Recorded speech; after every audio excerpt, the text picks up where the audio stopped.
5 տարի առաջ այսօր մենք ազգովի մի սարսափելի լուր լսեցինք, որը մեր հայրենիքին ու պետությանը կանգնացրեց նոր եւ օրասական վտանգների առաջ։ Արժանապատիվ հայերը,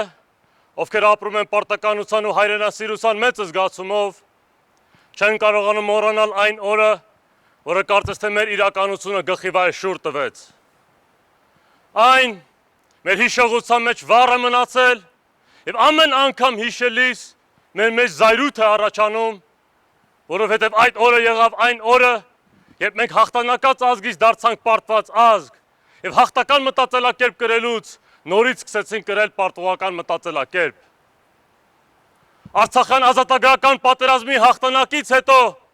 մենք կարծես թե նոր էջ ենք բացել մեր հազարամյա պատմության համար, քանի որ այդ պատերազմը ցույց տվեց աշխարհին ու ողջ հայությանը, որ հայ ազգը ոչ միայն կարող է պայքարելով հաղթել ոսոխին, այլև հակահարձակման գնալով նաև ազատագրել իր պատմական հողերը։ Երկար ժամանակ կարծում էինք, որ մենք մեր պատմության խայտառակ պարտությունների էջը փակել ենք, բայց 2020 թվականի նոյեմբերի 9-ին կատարված դավաճանությունը մեզ նոր փաստերի առաջ կանգնեցրեց։ Տեսանք, որ ինչպես նեոբոլշևիկները 90-ականներին չթողեցին, որ վերջնականապես լուծվի Արցախյան հարցը, Արցախը Հայաստանին ամբողջությամբ միացնելով, այնպես էլ այն նույն նեոբոլշևիկները 5 տարի առաջ մեր բանակի ու պետության մեջքին դավաճանաբար դանակ խրեցին, ստորագրելով մի խայտառակ ու նսեմացուցիչ փաստաթուղթ, որը ուղիղ սպառնալիք է հանդիսանում մեր անկախ պետականությանը։ Նոյեմբերյան հանցագործները շարունակում են իրենց հայրենադահ բոլշևիկ պապերի գործը, իսկ մենք հայ ազգայնականներս պարտավոր ենք շարունակել մեր ազատամարտիկների գործը, միշտ վառ պահելով նրանց անմահ հիշատակը։ Նրանց ազատատենչ օրինակները մեզ շարունակում են ոգևորել ու հուսադրել, որ ամեն ինչ դեռ կորած չէ, որ մենք կարող ենք նորից ոտքի կանգնել, կրկին անգամ դառնալով մեր թշնամիների ահ ու սարսափը։ Նրանք մեզ ցույց են տվել, որ կյանքում կարևորը ոչ թե այն է, թե որքան ուժեղ ես կարողանում հարվածել, այլ այն, թե ինչպես ես կարողանում ուժեղ հարված ստանալուց հետո նորից ոտքի կանգնել, առաջ գնալ ու ավելի հուժկու հակահարված տալ թշնամուն։ Այն կուտակված զայրույթն ու ատելությունը, որը կրում ենք մեր մեջ, բոլոր այն անձանց նկատմամբ, ովքեր պատասխանատու են նոյեմբերի 9-ի դավաճանության համար, պետք է ուղղեն կառուցողական նպատակների համար։ Այն պետք է մեզ էներգիա ու լիցք տա, որ մենք կարողանանք ողջամիտ քայլերով ապաշխարվել մեր պատմության առաջ։ Հենց դրա համար ստեղծեցի մեր շարժումը։ Հոսանքը այո, որպես կազմակերպություն հիմնադրվել է մոտ 4 տարի առաջ, պատերազմից 1 տարի հետո, որի նպատակն եղել սկսել գալիք հայկական վերածննդի կայծը։ Հիմնադրվել է պատերազմից 1 տարի հետո, բայց այդ գաղափարը բեղմնավորվել է Արցախի խրամատներում, հենց նոյեմբերի 9-ին մեր ապագա վերելքին տալով նոր ավետիցներ։ Որքան են մեր թշնամիները ու հայադավները փորձեն մեզ ծնկի բերել ու ճնշել մեր դիմադրության ոգին, անդադար խոսելով իրենց կես խաղաղության օրակարգի մասին, միևնույն է, մենք ցեղակրոններս շատ լավ էլ գիտենք, որ այս կռիվը դեռ չի ավարտվել։ Այս պայքարը կավարտվի միայն այն ժամանակ, երբ ոչ միայն Արցախը նորից կազատագրվի ու կմիացվի Հայաստանին, այլև Ադրբեջանի կազմի մեջ գտնվող մեր բոլոր մյուս պատմական հողերը։ Մենք որևէ կասկած չունենք, որ երբ նորից սկսենք հավատալ մեր ներուժին, համախմբենք եւ կրկին դառնանք ուժի գործոն, մենք կկարողանանք ամբողջությամբ չեզոքացնել ոսոխի բոլոր վտանգները, այդ արհեստացին, հանցագործ ու ահաբեկչական պետությանը մշտապես ծնկի բերած պահելով։ Նրանք որքան էլ փորձեն իրենց պարտավորականություն ու հանձնվելու գաղափարախոսությունը ներշնչել, հիպնոզի տակ պահելով մեր ազգին, չեն կարողանալու մեծ հայ կերտելու երազանքը մեր նմանների միջից անել, քանի որ այն շատ խորը ներդրված է մեր գեների մեջ։ Մենք պարտականություն ունենք նրանց հանդեպ, ովքեր եկել են մեզնից առաջ ու գալու են մեզնից հետո։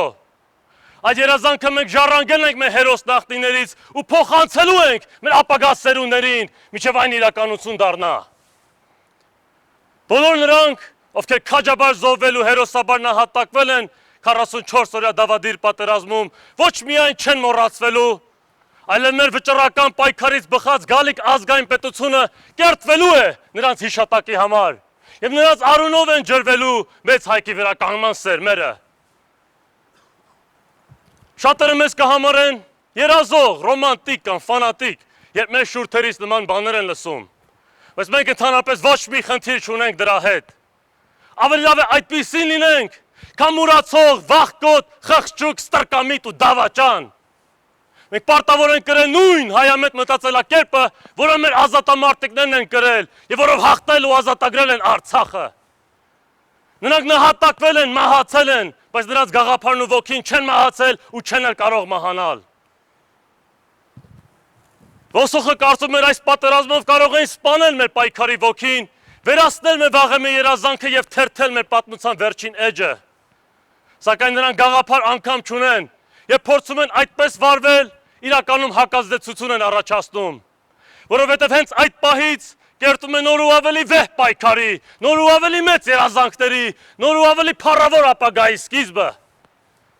Կարծում էին հայ ազգի վերջը լինելու, չգիտակցելով, որ նրանք անկախ իրենց կամքից առաջացնելու են հայկական մի նոր հզոր հոսանքի հակազդումը։ Այն, ինչ մեզ չի սպանում, միայն ավելի է ուժեղացնում։ 5 տարի առաջ պարտությունը գոնե մի լավ բան արեց։ Պատրեց շատերի դիմակները եւ մեր միջից զտեց պատեապաշտ կեղծ հայրենասերներին, որոնց համար ընդհանրապես կամ այդքան կարևոր չի եղել Հայաստանի փառքն ու պատիվը։ Նրանց նմաններին հիմա շատ ավելի հեշտ է տեսնել, քան երբևէ։ Ցույց տվեց, որ բոլորը հայրենասեր են մինչև այն պահը, երբ պետք է լինել հայրենասեր։ Դրա համար հենց հիմա է ժամանակը, որ իրական հայրենասերները համախմբեն եւ կազմակերպեն մեկ ազգային կառույցի ներքո եւ շարունակեն պայքարը պատրաստվելով գալիք մեծ ճգնաժամին։ Բոլորին պարտավոր ենք ցույց տալ, թե ինչպիսին են լինում իրական հայ հայրենասերները, թե ինչպես են կարողանում Հայաստանի փառքի համար մեր գլուխը բարձր պահել ու շարունակել այդ պայքարը անկախ ամեն ինչից։ Մեր ազգը կանգնած է ջրբաժանի առջև, կամ վերջնականապես կորցնելու ենք մեր անկախ պետականությունը, կամ ամբողջությամբ վերածնվելու է Հայաստանը, կամ անպատվորեն վերանալու ենք, կամ գրելու ենք մեր ժամանակակից պատմության ամենափառահեղ էջը։ 31 տարի առաջ մեր ազատամարտիկները իրենց կամքով, արյամբ ու զոհաբերությամբ կերտել էին հաղթանակ, իսկ մեր թշնամիները մեզնից գողացան այդ հաղթանակը դավաճանությամբ։ Այդ է պատճառով նրանք իրենց կեղծ հաղթանակը երկար չեն կարողանալու վայելել։ Գալու է հայ ազգի վրա իշխանության պահը, մոտ է մեր թշնամիներին պատճելու ժամանակը, անխուսափելի է հայ ազգի վերածնունդը։ Մեր դիրքորոշումը նոյեմբերի 9-ի վերաբերյալ շատ պարզ է։ Մենք մի օր առանց վարանելու, պատրելու, պատմության աղբանոցն ենք նետելու այդ չարաբաստիկ, հակահայկական ու խայտառակ փաստաթուղթը։ Թող մեր թշնամիները ու նրանց հետ համագործակցողները լավ իմանան, ոչ թե Հայաստանի օրերն են հաշված մնացել, այլ նրանց գերիշխանության ու բռնապետության օրերը։ Հայաստանը անկասկած ոտքի է կանգնելու ու ջախջախելու է իրենց սպառնալիք հանդիսացող բոլոր խավար ուժերին։ Որքան էլ փոխվեն ժամանակները ու տեխնիկապես զարգանա քաղաքակրթությունը, միևնույն է, տիեզերքի օրենքները չեն կարող փոխվել։ Ուժն է բնության առաջին օրենքը, ուժն է ծնում իրավունքը, ուժն է պտտեցնում աշխարհը։ Միայն ուժով կա հաղթանակ ու հայոց փրկություն։ Հետևաբար կոչ ենք անում ողջ աշխարհին, որ մենք չենք ընդունում հակահայ ուժերի օրակարգը, որն ուզում են փաթաթել մեր պետության պարանոցին։ Ոչ պարտուղականությանը, ոչ զիջումներին, ոչ հանձնվելուն։ Պայքարն ու դիմադրությունը շարունակում է ու կշարունակվի, մինչև հաստատվի արդարությունը ու հայ ազգը դուրս գա ավելի հզոր ու նորից հաղթանակած։ Մենք ենք տերը մեր հողի, մեր ապագայի և մեր ճակատագրի։ Փառք մեր զոհված քաջերի ու նահատակված հերոսների անմար հիշատակին, փառք մեր հայոց բանակին ու փառք մեր գալիք հաղթանակին։ Հայաստան զարթնի՛ր։